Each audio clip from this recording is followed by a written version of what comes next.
Solo budget traveler ka ba at gusto mong makatipid sa pamasahe from Port of Siquijor papuntang hotel mo sa San Juan? Tara, pag-usapan natin yan.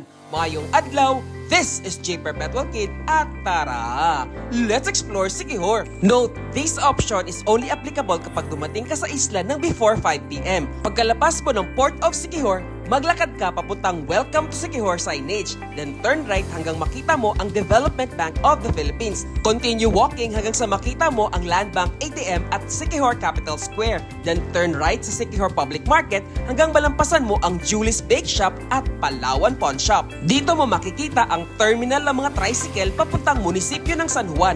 Alamin mo kung saang barangay na bilong ang hotel mo sa San Juan. If nasa barangay Paliton, 25 pesos each ang pamasahe. If nasa barangay Sulangon like Siquijor Sunset Glamping Village, JJ's Backpackers Village at Hiraya Siquijor, nasa 30 pesos each ang pamasahe. Kung nasa barangay Lalao like Lynn's Guest House, San Juan Hostel at Tropical Fantasy, nasa 35 pesos each. At sa barangay Poblasyon na nasa sentro ng San Juan, 40 pesos each. If beyond here, better kausapin mo na ang driver for additional rates. Again, this is J Perpetual Kid and we explored an affordable way of traveling to San Juan for solo budget travelers. Hanggang sa susunod na biyahe, ayo-ayo!